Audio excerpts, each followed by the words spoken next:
Good day, FFC students. After having skipped week 11 on the critique and evaluation of the three pillars, which I feel we're doing all the time anyway, and posted week 12 on the Philippines and bilateral relations, we now come to the final week of new content, the Philippines and multilateral relations, a discussion of how we achieve our security and economic objectives through participation in and engagement of international organizations. Before we get into our topic for today, I just wanted to devote a couple of minutes to the materials we posted on Big Sky as mirrored on Facebook. Apart from the recorded video lecture, I also provided you 3 readings from the section on foreign relations in the Routledge Handbook of the Contemporary Philippines, published in 2018 and edited by Mark R. Thompson, Eric C. Batalha, and P.N. Abinales. As an aside, I actually know personally Professor Mark Thompson, who teaches Southeast Asian contemporary history with a specialization on the Philippines at the University of Hong Kong, from the time I was posted at our Consulate General in Hong Kong. We always invited him to our annual diplomatic receptions, and he guested in many of our events as speaker. It is thus a real privilege to get to use an authoritative textbook as this. I also posted Quiz 2, which covers in its 30 questions materials we took up from week 5 to week 10, much of which are common sense or something you should know by now. We will have another quiz to be put up this Sunday, the last one, and it will have at least a narrower coverage of 2 lessons, the Philippines and bilateral relations, and the Philippines and multilateral relations. So, today's final lecture, I hope you will have achieved pretty much the same objectives as the ones from the previous lesson on bilateral relations, except that this is applied, of course, to the multilateral context. Now we have been discussing the content here under different contexts from week 1 and then on week 5 as part of the modern state system, if you remember. In any case, I will be vigorously cheered if this last lecture will help you complete your understanding of how the Philippines uses international organizations as a tool to advance its national interests, as expressed through the 3 pillars, with the 9 realities as the background or the setting. If you recall from week 5, I touched on multilateral relations a bit when I discussed international organizations during that almost 2-hour-long lecture.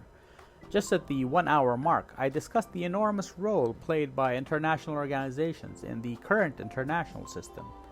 Indeed, with over 68,000 international organizations, both active and inactive, operating in the world, it's hard to imagine how contemporary diplomacy would function without them, especially since the end of World War II. Organizations such as the United Nations and its affiliates, as well as international financial institutions such as the International Monetary Fund, IMF, and the World Bank, are considered vital in international relations as they facilitate the interaction between states at the global level. I also mentioned how a state's foreign policies is thus often affected by its membership in international, regional, and sub-regional organizations, since they surrender partially their sovereignty to these organizations as a condition for membership. In fact, we touched on this very question on week 9 in the Tañada versus Angara case of 1997, in which the Supreme Court ruled on the constitutionality of the Philippines' membership in the World Trade Organization. Anyway, with your youthful powers of remembering, we don't need to go through in detail the realist or liberalist views of multilateralism, but I hope you still recall with some freshness the top-down perspective and bottom-up perspective, respectively, on how the foreign policies of states impact on international relations. Suffice it to say that mutual state interdependence is now a reality, and that membership in international organizations constitutes a determinant factor in the foreign policies of the states of today. With that background as a memory jogger, let me now spend a few minutes just to elaborate on the ways by which multilateral diplomacy can be useful or advantageous to small countries or middle countries like the Philippines, and how it contrasts with bilateral diplomacy, which we discussed in the previous module. If we go by one perspective of international relations, that is the liberal institutionalist or constructivist view, international organizations to a larger extent serve as modifiers of state behavior at the same time as independent actors themselves. They have undeniably a profound effect on the determination of the foreign policy of the member states, especially for small and middle powers. Great powers or superpowers may also have their own reasons to subscribe to multilateralism. So why would small powers tend to employ multilateral diplomacy? It is probably because membership in international institutions, as we define multilateralism, serves to bind powerful nations. It discourages unilateralism or hegemonic behavior, and gives small powers a voice and influence that they could not otherwise exercise. For a small power to influence a great power, the Lilliputian strategy of small countries banding together to collectively bind the larger one can be very effective. It may also be preferred over bilateralism. As is evident in the case of our relations with China, it would be complicated and difficult for the Philippines to successfully seek to control the behavior of our larger neighbor through the framework of bilateral relations. In a quid pro quo bilateral situation, the cost for Manila to obtain a favor requires tough or shrewd bargaining and compromise with Beijing. In other words, embedding certain powerful states in a multilateral alliance reduces the costs that small countries may have to bear individually. But multilateralism also functions in a way to help small countries achieve certain objectives in dealing with other small countries. Indeed, multilateralism may be the only choice because small powers rarely have the resources to assert control or win public attention on their own. As such, power disparities are therefore accommodated with the more predictable bigger states by according the weaker states the means to achieve control through collective action. But what about great powers or superpowers? Are there any advantages for them in a multilateral setup? Powerful states may also buy into multilateral agreements as it allows them to write the rules and obtain privileges such as veto power and special status. How do we find multilateralism? There are many definitions of the term that come from the resurgence of multilateralism at the end of the Cold War era. Distinguished American political science theorist Robert Cohen defined multilateralism in 1990 as the practice of coordinating national policies in groups of 3 or more states. Miles Kahler defined it in 1992 as international governance, or global governance of the many, and its central principle was opposition to bilateral discriminatory arrangements that were believed to enhance the leverage of the powerful over the weak and to increase international conflict. John Ruggie elaborated in 1992 the concept based on the principles of indivisibility and diffuse reciprocity, as we will discuss a little bit in detail later on, as an institutional form which coordinates relations among 3 or more states based on generalized principles of conduct. As we've seen in the previous week's lectures, the current postmodern period of multilateralism can be traced directly to the system founded after World War II. Multilateralism, of course, has a history going back further than that. Indeed, if we go by Cohen's definition, from the time political entities or polities have had to deal with more than one other entity, then a prototype of multilateralism can be said to have existed. Under feudalism, royal or imperial families have had to partner or form temporary or lasting coalitions with other branches of the same family or with other families, either through commercial ties, advantageous geographic location, or shared religious affiliation to attain a common goal. Now, with the establishment of the Westphalian system of sovereign states, these arrangements tended to go beyond parochial concerns and lasted for far longer than ensuring dynastic succession or a war of conquest or survival. One major motivation, at least in Europe, was to maintain the balance of power. So we recall one modern instance of multilateralism as having occurred in the 19th century in Europe after the end of the Napoleonic Wars, where the great powers met to redraw the map of Europe at the Congress of Vienna from November 1814 to June 1815. The Concert of Europe, as it eventually became known, was a group of great and lesser powers that would meet to resolve issues peacefully. International conferences such as the Conference of Berlin in 1884 helped reduce power conflicts during this period by gathering the established colonial powers on the one hand with rising upstarts like Germany, Italy, and Belgium on the other hand, into a discussion over the latter's entry into the exclusive club of imperialist powers, a shameful historical episode now known as the Scramble for Africa. Such arrangements did have the effect, however, of helping make the 19th century one of Europe's most peaceful periods. Soon after, though, cracks began to appear in this system by the turn of the 20th century, with the acceleration of industrial and colonial competition in Europe and Asia, leading to the destruction of the system of the concert of Europe through the global conflagration known as the Great War. After that conflict, world leaders created the League of Nations in 1920 after the Paris Conference, which eventually became the precursor of the United Nations, in an attempt primarily to prevent a similar conflict.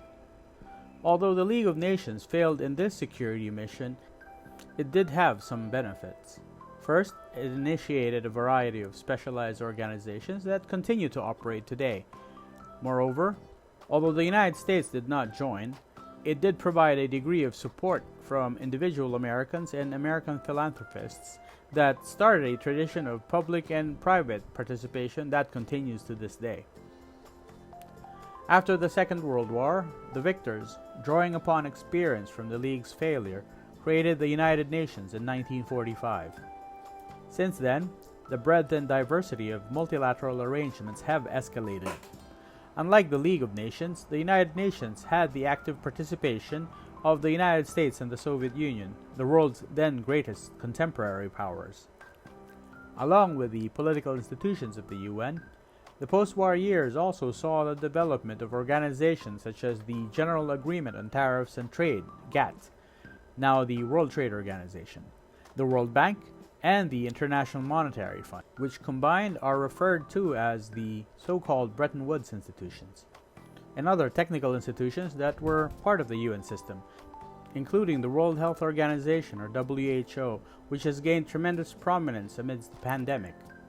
Formation of these and other subsequent bodies under the United Nations made the new system more powerful than the old League system. Moreover, UN peacekeepers stationed around the world became a visible symbol of multilateralism. Later, the North Atlantic Treaty Organization, or NATO, was formed as a defensive alliance that used the multilateral format to promote collective security in the post-war era. Multilateral institutions of varying scope and subject matter range from the universal ones like the International Committee of the Red Cross, the International Olympic Committee, and the International Hydrographic Organization, which predate the UN, to the more specialized organizations like the International Telecommunications Union, to the World International Property Organization, and the Organization for the Prohibition of Chemical Weapons. Now, just going by definition, multilateral foreign and security policy stands in contrast to bilateral or unilateral action. This understanding of multilateralism is therefore a purely formal category. Multilateral policy is about the how, not the what, about the conduct rather than the substance and goals of international politics. In short, this version of multilateralism is a diplomatic approach to achieving certain unspecified ends. However, beyond that formative aspect, multilateralism is generally considered to comprise certain qualitative elements or principles that shape the character of the arrangement or institution. These principles of multilateralism, as described by John Ruggie earlier on, are an indivisibility of interests among participants, a commitment to diffuse reciprocity, and a system of dispute settlement intended to enforce a particular mode of behavior. These principles contrast with bilateralism. Now let me explain. In the pursuit of security and economic objectives, states that engage in bilateral diplomacy in effect exclude third parties from their arrangements between themselves, whereas in multilateral diplomacy, as a contrast, there is a notion of the indivisibility of interests. In security arrangements, for example, this means that peace is treated as being indivisible, such that no participating member can be at war while others are at peace. In commercial policy, the norm of most favored nation makes the trade system an indivisible whole. Bilateral security arrangements are inherently discriminatory, whereas multilateral arrangements have a more inclusive character in which all participants are afforded equal treatment. Indivisibility is therefore the first core principle of multilateralism. Along with and related to the principle of indivisibility of interests, multilateralism is considered to give rise to expectations of diffuse reciprocity among participants. In situations characterized by diffuse reciprocity, there is an expectation that there will not be an equivalence of obligations or concessions in any one exchange, but rather a balance is expected over an ongoing, potentially indefinite series of exchanges with a group of partners. For example, in the collective security system outlined previously, members do not expect to be compensated for the military resources that they may spend in defending a threatened member country. Their recompense lies in the knowledge that should they be attacked, they too will benefit from a collective response to that attack. For the states to feel assured of the returns of treating their interests as indivisible, multilateral arrangements tend to incorporate some mechanism for ensuring that countries act in accordance with the expected norms. That principle of dispute settlement forms the third principle associated with multilateralism. A variety of methods for ensuring compliance are available, such as through peer review, which may suit more informal arrangements, or the creation of a formalized body to which grievances may be taken. Having a system of dispute settlement enables participating countries to treat their interests as indivisible and to accept relations of diffuse reciprocity. They know that should the expected benefits not be forthcoming because of non-compliance by other participants, there is a mechanism through which redress may be sought. The three principles taken together form an ideal type of multilateralism. Although there was huge growth after World War II in the number of multilateral institutions, they have not always fully conformed to all aspects of this ideal model. Such institutions undoubtedly played a significant role in post-war global governance. It has thus been argued that multilateral institutions may be inherently more stable than other forms of organization in that the principles underlying them appear to be more durable than other arrangements and more able to adapt to external changes. Now, despite this durability and stability, the multilateral system has encountered mounting challenges since the end of the Cold War. The US became increasingly dominant in terms of military and economic power, which has led countries such as Iran, China, and India to question the UN's relevance. Concurrently, a perception developed among internationalists, such as former UN Secretary General Kofi Annan, that the United States is more inclined to act unilaterally in situations with international implications. This trend began when the U.S. Senate, in October 1999, refused to ratify the Comprehensive Test Ban Treaty, which President Bill Clinton had signed in September 1996. Under President George W. Bush, the U.S. rejected such multilateral agreements as the Kyoto Protocol, the International Criminal Court, the Ottawa Treaty banning anti-personnel landmines, a draft protocol to ensure compliance by states with the Biological Weapons Convention, and the 1972 Anti-Ballistic Missile Treaty. Under President Donald J. Trump, the U.S. withdrew from the Trans-Pacific Partnership, the Paris Agreement, the Iran nuclear deal, UNESCO, NAFTA, the Intermediate Range Nuclear Forces Treaty, the UN Human Rights Council, and the UN Relief and Works Agency for Palestine refugees in the Near East. These challenges presented by the US could be explained by a strong belief in bilateral alliances as instruments of control. Liberal institutionalists would argue, though, that great powers might still opt for a multilateral alliance. But great powers can amplify their capabilities to control small powers and maximize their leverage by forging a series of bilateral arrangements with allies, rather than see that leverage diluted in a multilateral forum. Arguably, both Bush and Trump favored bilateralism over multilateralism, or even unilateralism, for similar reasons.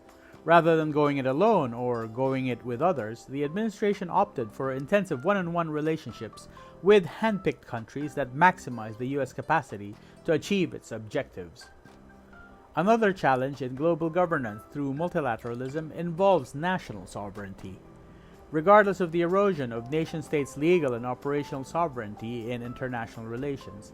Nation-states remain the ultimate locus of authoritative decision-making regarding most facets of public and private life. Hoffman asserted that nation-states are unlikely to embrace abstract obligations that clash with concrete calculations of national interest. Global multilateralism is also challenged, particularly with respect to trade, by regional arrangements such as the European Union or the North American Free Trade Agreement, although it should be said that these are not in themselves incompatible with the larger accords. The original sponsor of post-war multilateralism and economic regimes, the United States, turned towards unilateral action and in trade and other negotiations as a result of dissatisfaction with the outcomes of multilateral fora. As the most powerful nation, the United States had the least to lose from abandoning multilateralism.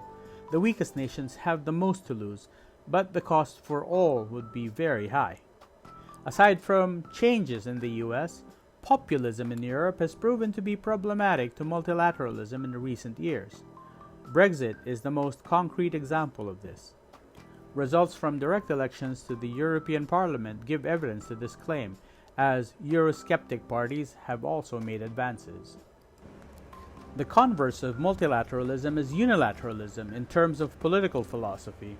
As in the preceding examples, unilateralism appears to be favored by large countries, while the main proponents of multilateralism have traditionally been the middle powers like Canada, Australia, and even the Philippines. There are, however, many types of multilateral engagement, with some seen as being more effective than others, depending on the objective of the state.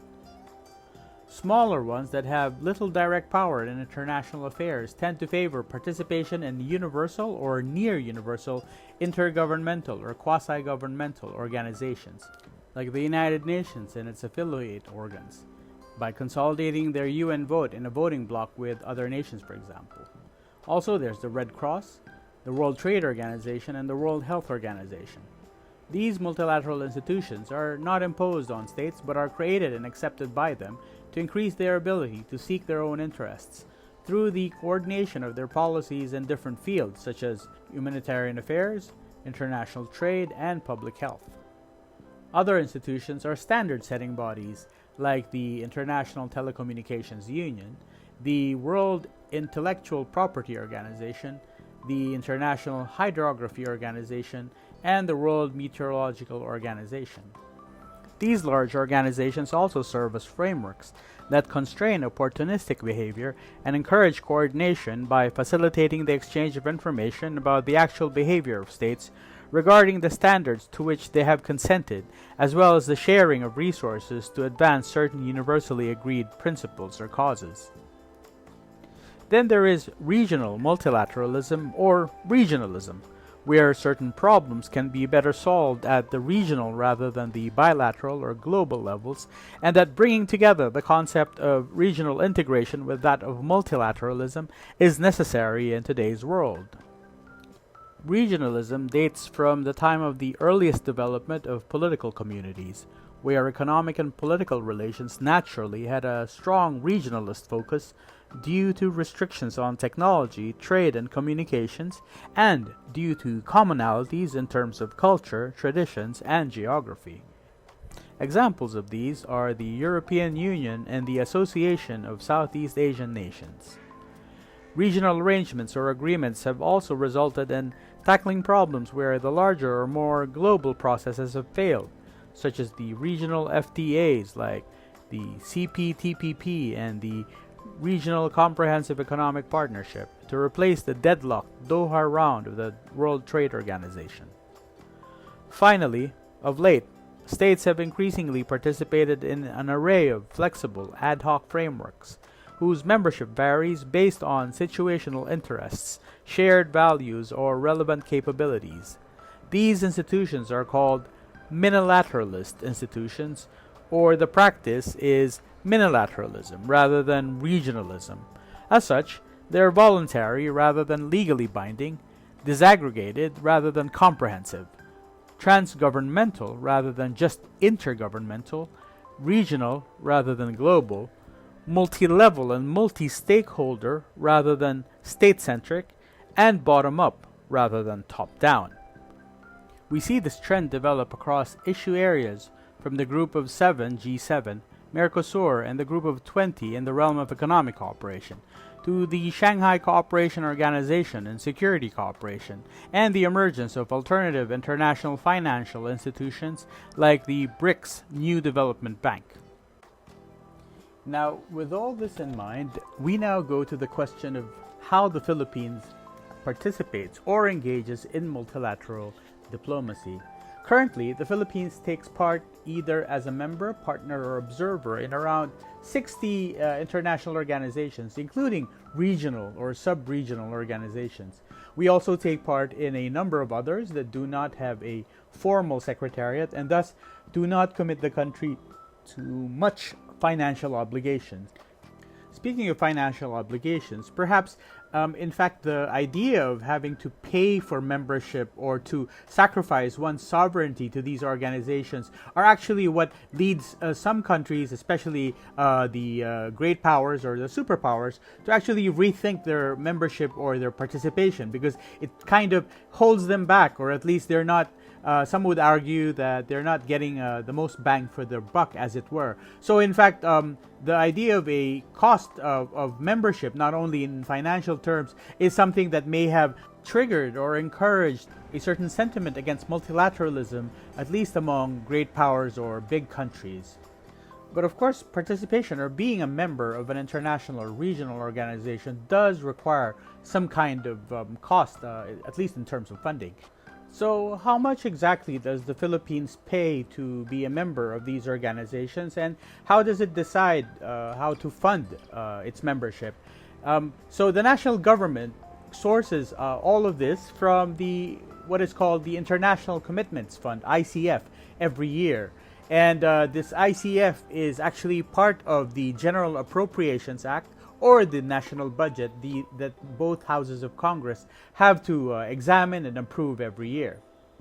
Now, of course, as a rule, the amount that the Philippines has to pay is in general higher in the years where we are committed to host a particular conference. And of course, as a general rule, this would cost considerably more than the usual annual membership fee. Now, just to give you an example, in 2015, the Philippines International Commitments Fund amounted to something to the tune of 10,724 million. All requests for commitments or pledges in the form of membership contributions to international organizations or hosting of international regional conferences need to be submitted to the Department of Foreign Affairs for its evaluation. Now, as for any new requests for commitments and pledges to international organizations or hosting of conferences, these need to be considered for funding through a process upon prior review and consideration by what is called the ICF Review Panel, comprising the Department of Foreign Affairs and the Department of Budget and Management, and of course, upon the approval of the President. Now, the list of multilateral organizations that we are a member of, as I mentioned, something around 60, is as follows, as you can see here on this particular slide. Just take a few minutes looking over this slide, and therefore we wouldn't have to name each and every one of them. There are a few, of course, that stand out where we are quite active, such as the Asia-Pacific Economic Cooperation, or APEC, then the Association of Southeast Asian Nations, ASEAN. Even under the ASEAN, there's the ASEAN Regional Forum, and that's actually part of the whole gamut of ASEAN-related meetings that we have to go through. And in fact, even in December, we do have the ASEAN Maritime Forum and the extended ASEAN Maritime Forum that we also are busy with. And that rounds off the entire ASEAN calendar. And we have to remember, of course, our hosting of a major organization, and that is the Asian Development Bank, or ADB, that President Ferdinand Marcos won the rights to host way back in 1965. I suppose the idea there at that time was that there weren't too many Western countries that was lending to Asia at the time, so it was Japan which in fact agreed to finance or give the bulk of financing for this new bank way back in the mid 60s. So that pretty much summarizes all the international organizations the Philippines is a member of. And as you can see, it includes participation not only of the executive branch, perhaps 99% of the list here is engaged in by the different agencies in the executive, but there is also the International Parliamentary Union, which we pay an annual membership fee to, and which the both houses of our legislature of Congress takes part in. I have not included participation also in such organizations such as the Forum of East Asia and Latin America Cooperation, also known as FELAC, where the Secretariat is virtually based in Seoul.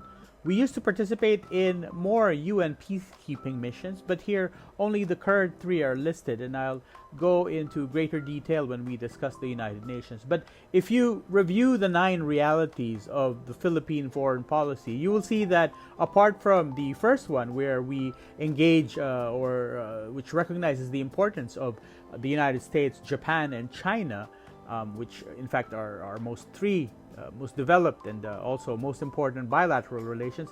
The rest of the 9 realities, in fact 8 of them, all have something to do with multilateral engagement. Now, given the increasing importance of multilateral diplomacy and the need for the Department of Foreign Affairs to improve its coordination in all the different organizations, both international, regional, where it is a member, the DFA is now undergoing a reorganization along policy lines that will hopefully lead to the creation of the Office of the Undersecretary for Multilateral Affairs and International Economic Relations. This would take over from the current Office of the Undersecretary for International Economic Relations. So you see, there would be an addition of the important component of multilateral affairs, and this would mean the alignment of certain offices in the department, which would now be placed under the supervisory oversight of the new Undersecretary, including the Office of the United Nations and International Organizations, of the Asia-Europe meeting, the aforementioned FELAC, and the Asia Cooperation Dialogue, in addition to their current coverage of the APEC.